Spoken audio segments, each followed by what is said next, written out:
नमस्कार दोस्तों, स्वागत है आप सभी का आपके अपने चैनल द रिटेल इन्वेस्टर में। दोस्तों, आईडीएफसी फर्स्ट बैंक ये मैं कहूंगा जो रिटेल इन्वेस्टर है उनका one of the favourite stock है दोस्तों इन्वेस्टमेंट के लिए। लेकिन जो अभी खबर निकल के आई है दोस्तों, जो जुलाई अगस्त का जो डेटा है म्यूचुअल फंड्स का वो जो रिलीज हुआ है, उसमें आप देखेंगे कि जो म्यूचुअल फंड जो डेटा है, जो म्यूचुअल फंड हाउसेस हैं, उन्होंने अपना जो स्टेक है वो बढ़ाया है दोस्तों। और उससे बड़ी बात यह है कि जो पिछले महीने यानी अगस्त से पहले, जुलाई से पहला महीना जून में जिन लोगों ने अपना स्टेक कम किया था, उन्होंने भी अपना स्टेक बढ़ाया है। ये सब में चर्चा करेंगे। प्लस आईडीएफसी फर्स्ट बैंक में क्या अभी खरीदने के कोई आसार बन रहे हैं, इसमें चर्चा करेंगे। और इस शेयर में आने वाले समय हमें कैसी पोजीशन बनानी चाहिए, ठीक है, इन सब में चर्चा करेंगे दोस्तों। बट सबसे पहले प्लीज आप वीडियो को लाइक कर दीजिए, कि आप लाइक करेंगे तो ये औरों को भी रेकमेंड होगा। तो वीडियो को लाइक कर दे और चैनल को सब्सक्राइब करके बेल आइकन दबा दे दोस्तों, ठीक है। अब चलते सबसे पहले दोस्तों शेयर प्राइस की तरफ। और आप देखिए कि आईडीएफसी फर्स्ट बैंक जो है दोस्तों, वो लगभग 0.83% की ऊपर ही उछाल लेकर के बंद हुआ है दोस्तों, ठीक है। ये जो गेन है दोस्तों, एक काफी समय के से चली आ रही गिरावट के बाद आया है, इसीलिए इसमें ज्यादा कुछ इसमें भरोसा करने लायक डेटा है नहीं दोस्तों। मैं आपको दिखाऊं तो पिछले एक महीने में ये अपने इन्वेस्टर्स का लगभग 18% से भी ज्यादा स्टेक खा चुका है दोस्तों।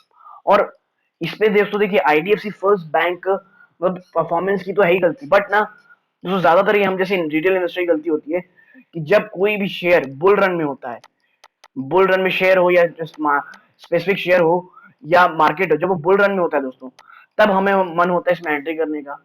और वो एक सबसे डेंजरस चीज है पोजीशन बनाने की रिटेल इन्वेस्टर को लेकर के, ठीक है दोस्तों। क्योंकि इन्वेस्टमेंट तब किया जाता है दोस्तों जब कंपनी का फंडामेंटल अच्छा हो, ठीक है। बस उसके क्वार्टरली रिजल्ट, एक दो क्वार्टरली रिजल्ट थोड़े वीक आए हो जिसके कारण उसके शेयर में बहुत ज्यादा मार पड़ी हो, वो वक्त है दोस्तों इन्वेस्टमेंट का।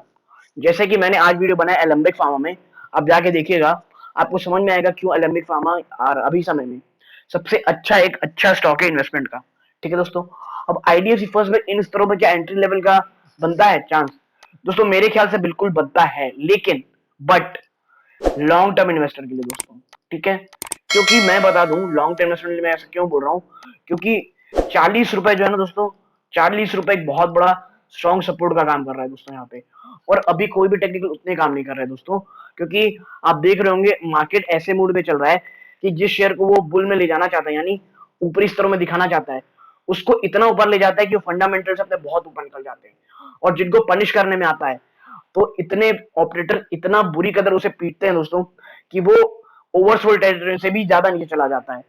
जैसे कि एलम्बिक फार्मा हो गया, ठीक है, एलम्बिक फार्मा हो गया, हमारा राजा हो गया, मारा राजा हो गया, ठीक है। ये ऐसे शेयर हैं जिनको मतलब अपने फंडामेंटल से ही बहुत नीचे आ चुके हैं दोस्तों, और इन्वेस्टमेंट का परफेक्ट चांस दे रहे हैं, ठीक है। अब नेक्स्ट क्या है दोस्तों, आईडीएफसी फर्स्ट बैंक में ना ये है कि अगर इसने 40 का लेवल तोड़ा दोस्तों वॉल्यूम के साथ और सस्टेन कर गया, तो 35 रुपए आपको बहुत जरूरी है कि ये दिखाएगा दोस्तों। लेकिन अगर आप एक लॉन्ग टर्म इन्वेस्टर हैं तो आप खुद से दोस्तों एक काम कीजिए कि भाई मैं अभी एंट्री लेता हूं, और हर 10% या 7%, 8%, 10% जो भी आपका हो हॉरिजन, मतलब जो भी आपका मैथमेटिक्स कहे, जिस तरह से आप कैलकुलेट करने अपने पैसों को इन्वेस्ट करने का, हर 7 या 8% से मैं अपना स्टेक बढ़ाऊंगा भाई, ठीक है दोस्तों।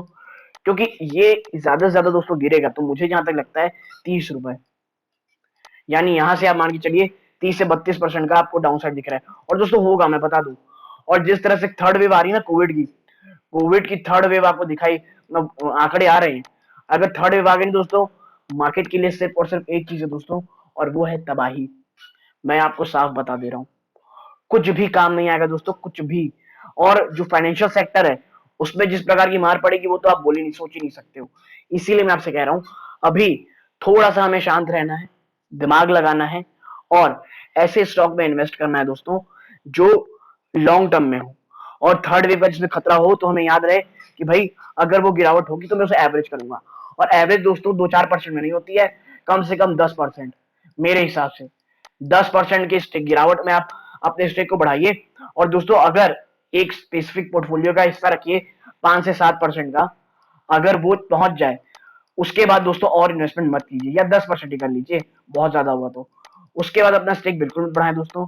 और अगर आपका पोर्टफोलियो, अगर जब मार्केट गिरता है और आपका पोर्टफोलियो रेड होता है, तो घबराना नहीं दोस्तों, क्योंकि ऐसा कोई स्टॉक मार्केट में आज तक इन्वेस्टर नहीं आया जिसका पोर्टफोलियो कभी निगेटिव ना रहा हो।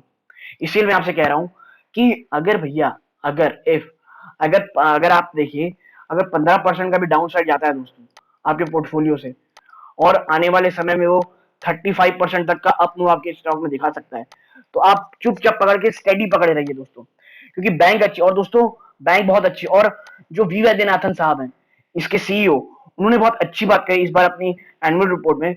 उन्होंने कहा कि जो मार्केट एनालिस्ट हैं और जो मीडिया हाउसेस हैं, उनको वो क्या कर रहे हैं दोस्तों, वो आईडीएफसी फर्स्ट बैंक की तुलना कर रहे हैं ऐसे बैंकों से जो ऑलरेडी कम से कम 20 से 25 साल, 10 साल, 15 साल से इस मार्केट में है। और जब वो आए थे तब वहां कोई कंपटीशन नहीं था। और आईडीएफसी फर्स्ट बैंक जो इतनी बुरी स्थिति से गुजर रहा है दोस्तों, अब वोडाफोन आइडिया का जो इतना बड़ा क्राइसिस लेके बैठा हुआ है, वो उस पर भी उनका कहना है कि भाई गवर्नमेंट को सबसे ज्यादा झटका लगेगा, इसीलिए गवर्नमेंट ज्यादा चाहेगी वो चीजें ठीक हो। और दोस्तों देखिएगा, जिस दिन ये चीजें ठीक होंगी, आईडीएफसी फर्स्ट बैंक फिर भागेगा दोस्तों। बट हमें क्या करना है दोस्तों, हमें ऐसे स्टॉक को टाइटली होल्ड करके रखना है आने वाले कई सालों तक दोस्तों, क्योंकि ये bank as a long term investment बहुत अच्छा है। और अगर म्यूचुअल फंड होल्डिंग की मैं बात करूं दोस्तों आपसे, तो आप देखेंगे कि टाटा, देखिए Tata arbitrage fund regular growth में देखिए आप, इन्होंने 273% से भी ज्यादा का स्टेक बढ़ाया दोस्तों। ठीक है। एसबीआई ईटीएफ निफ्टी बैंक, जिसने जून क्वार्टर में तो स्टेक कम से कम 2.5% ज्यादा कम किया था, उन तक ने अपना इन्वेस्टमेंट 8.5% से ऊपर बढ़ाया दोस्तों। ठीक है। कोटक इक्विटी आर्बिट्राज वेयर फंड ग्रोथ ने भी अपना स्टेक 2.3% बढ़ाया दोस्तों। और ICICI prudential private bank ETF ने भी अपना स्टेक बढ़ाया है। मतलब जो बड़े फंड हाउसेस है दोस्तों, वो भी अपना स्टेक इसमें बढ़ा रहे हैं दोस्तों। और करंट मार्केट प्राइस में ये वाकई अट्रैक्टिव है। लेकिन मैं बता दूं, अगर म्यूचुअल फंड स्टेक उठा रहे हैं तो हम भी उठाएं क्या, ये बात की गलती कभी मत करना दोस्तों, क्योंकि म्यूचुअल फंड होल्डर्स के पास जितना पैसा होता है उतना आपके पास है नहीं। जितना वो पेशेंटली अपने स्टॉक पे बैठते हैं, वो आप और मैं, बहुत कम लोग हैं जो बैठ सकते हैं। इसीलिए मेरा बस एक ध्येय ये था आपको म्यूचुअल फंड हाउस की होल्डिंग्स दिखाने का, कि भाई जो जो स्टॉक है ये आईडीएफसी फर्स्ट बैंक, वो वाकई एक अच्छा स्टॉक है दोस्तों। ठीक है। म्यूचुअल हाउसेस भी उस पर अपना भरोसा जता रहे हैं। लेकिन दोस्तों एक लॉन्ग टर्म स्टोरी देखिए, क्योंकि फाइनेंशियल सेक्टर से कोविड की थर्ड वेव अगर आती है, तो फाइनेंशियल सेक्टर बहुत बुरी कदर मार खाएगा। और आप देखिएगा एक ह्यूज डाउन साइड आपको दिखेगा दोस्तों। ठीक है। इसीलिए मैं आपसे कह रहा हूं दोस्तों कि ये समय है थोड़ी समझदारी से करने का दोस्तों, कि मार्केट का जो बुल रन था जबरदस्त, वो जा चुका है। मार्केट थोड़ा कंसोलिडेट रहेगा दोस्तों, और थर्ड वेव आती है तो भयंकर गिरावट होगी। और ये स्टॉक जो फाइनेंशियल है, वो इसको मेरे ख्याल से लीड करेंगे दोस्तों, इस गिरावट को। इसीलिए पहले अपना रिस्क रिवॉर्ड रेशियो पढ़िएगा दोस्तों, समझिएगा, उसके बाद ही इसमें इन्वेस्ट कीजिएगा दोस्तों। ठीक है दोस्तों, ये इस वीडियो का अंत था। यहां तक देखने के लिए धन्यवाद। जय हिंद दोस्तों।